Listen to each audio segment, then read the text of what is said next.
बसपा सांसद कुंवर दानिश अली ने किया करीब 10 किलोमीटर सड़क का लोकार्पण। उत्तर प्रदेश के अमरोहा लोकसभा क्षेत्र पहुंचे बसपा सांसद दानिश अली ने बीजेपी पर जमकर निशाना साधा। उन्होंने कहा कि बीजेपी का पहले एक नारा था कांग्रेस मुक्त भारत, लेकिन अब ऐसा लगता है कि बीजेपी का अलग नारा है विपक्ष मुक्त भारत, मुस्लिम मुक्त। विधायिका सांसद दानिश अली ने कहा कि सरकार क्रिमिनलों पर तो कार्रवाई नहीं कर रही है, वह ऐसे केसों में जात और धर्म ढूंढने लगती है, जात पात ढूंढने लगती है, पक्ष और विपक्ष ढूंढने लगती है, इसलिए क्रिमिनलों के हौसले बुलंद है। बता दें कि अमरोहा लोकसभा से बसपा सांसद दानिश अली प्रधानमंत्री ग्राम सड़क योजना से 10 किलोमीटर मार्ग पर लोकार्पण करने पहुंचे, जहां बसपा सांसद दानिश अली ने बीजेपी पर जमकर निशाना साधा और उन्होंने अखिलेश के परिवार में हो रहे धीरे धीरे मिलन पर भी कहा, हम ये चाहते हैं कि सभी के परिवार एकजुट हों, किसी का भी परिवार टूटे ना। और बीजेपी ऐसे लोगों को महापुरुष बनाने में लगी है जिनका आज तक आजादी में कोई योगदान नहीं रहा है। भारतीय जनता पार्टी क्रिमिनलों पर कार्रवाई नहीं कर रही है, बल्कि उसमें जात पात धर्म से जोड़ उसे पक्ष विपक्ष पर लाकर खड़ा कर देती है, जिससे अपराधियों के हौसले बुलंद हो रही हैं। आजम खां के समर्थन में बोले बसपा सांसद दानिश अली ने कहा कि बीजेपी का एक नारा था, लेकिन उन्होंने मुस्लिम विधायक का मुक्त विपक्ष मुक्त भारत बना दिया है।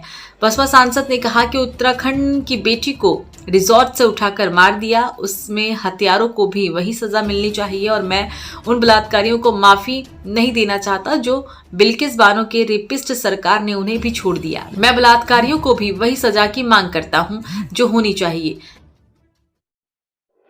अच्छा, जो एक लड़की की 35 टुकड़ों में डेड बॉडी मिली है, उस पर आपने अभी संबोधित करते कुछ कहा, क्या कहेंगे कि हिंदू मुस्लिम और धर्म से जोड़ते हैं? देखिए, क्रिमिनल होता है और सरकार क्योंकि क्रिमिनलों पर कार्रवाई नहीं कर रही, वो उसमें जात और धर्म ढूंढने लगती है, वो उसमें पक्ष और विपक्ष ढूंढने लगती है, इसलिए क्रिमिनलों के हौसले बुलंद हो रहे हैं।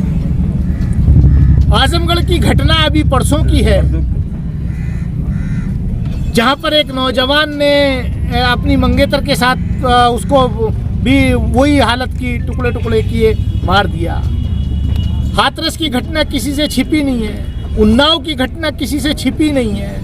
लॉ एंड ऑर्डर, महिला सुरक्षा उत्तर प्रदेश में बिल्कुल जीरो है, ध्वस्त है। अब मैं तो जो मौजूदा जिसकी केस की आप बात कर रहे हैं, मैं उस पर भी उतनी ही कार्रवाई चाहता हूं कि जो कानून में सख्त से सख्त कार्रवाई हो सकती है वो होनी चाहिए।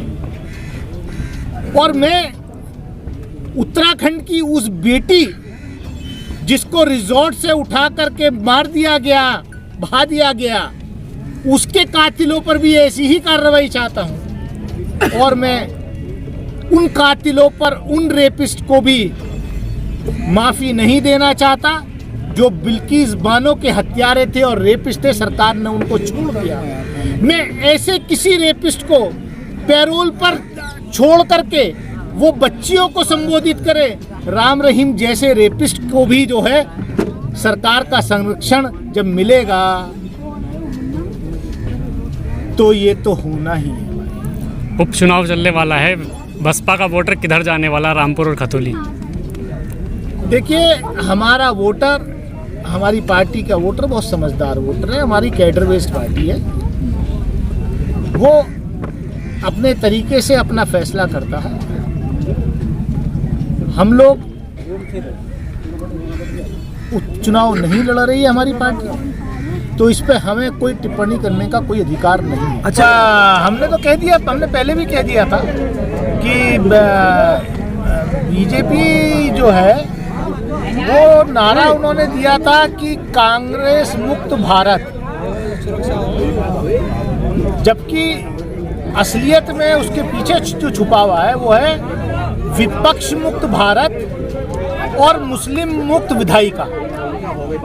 और भाजपा ने ये काम अपने यहाँ तो कर लिया। बीजेपी की पार्लियामेंट्री पार्टी में अब एक भी मेंबर नहीं है संसदीय दल में,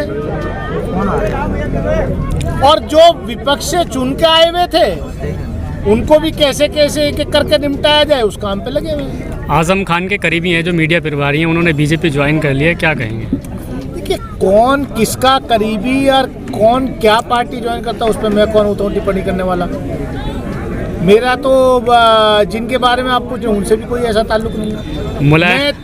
मैं तो एक जो बाबा साहब डॉक्टर भीमराव अंबेडकर ने जो हमें संविधान दिया, जिस लोकतांत्रिक प्रणाली में हम जीते हैं, जो हमें बहुत कुर्बानियों के बाद मिली, लाखों लोग शहीद हुए, क्योंकि इसका दर्द हमें मालूम है कि हमने अपने बुजुर्गों को, अपने पुरखों को खोया है ये आज़ादी हासिल करने के लिए। शायद उन लोगों ने नहीं जिनका आज़ादी में कोई योगदान नहीं था, और आज वो लोग उन्हें वीर बनाने पर लगे हुए, इतिहास को बदलने की कोशिश कर रहे हैं। मुलायम सिंह यादव का परिवार एकत्रित हो रहा धीरे धीरे, क्या कहेंगे इस पर?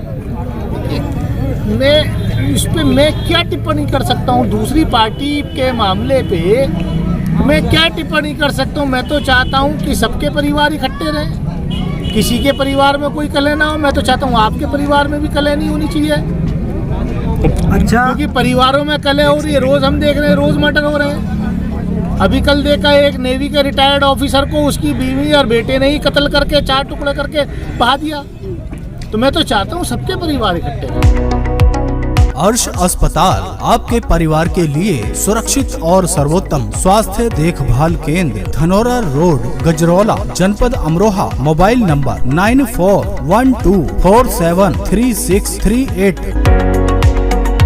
हमारे यहाँ नॉर्मल एवं सिजेरियन डिलीवरी की सुविधा, बच्चेदानी एवं पित्त की थैली का ऑपरेशन, टूटी हड्डी के प्लास्टर की सुविधा, ओपीडी एवं मरीज भर्ती की सुविधा, डेंगू एवं टाइफाइड बुखार के इलाज की सुविधा, monitor, pulse oximeter, oxygen, fetal doppler, Ambu bag आदि की सुविधा, एम्बुलेंस सेवा एवं 24 घंटे इमरजेंसी सुविधा।